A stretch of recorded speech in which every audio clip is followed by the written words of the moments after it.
Hey guys, welcome to this video. In this video, we want to find the value of this expression 1 minus 3 times 1 minus 3.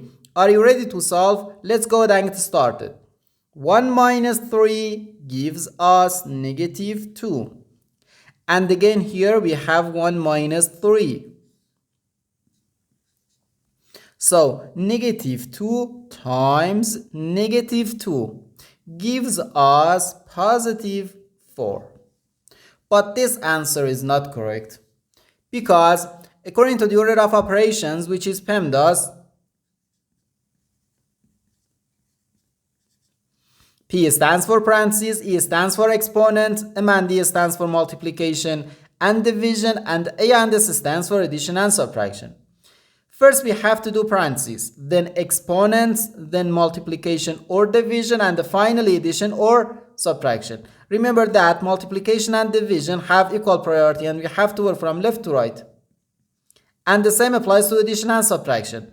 In this expression, we have two subtractions and one multiplication. According to the PEMDAS, multiplication has higher priority than subtraction because multiplication comes before subtraction. And when we have more than one subtraction in an expression, we have to work from left to right. So therefore, first we have to do this multiplication, then this subtraction, and finally this subtraction. If we do this subtraction or this subtraction before this multiplication, it is wrong.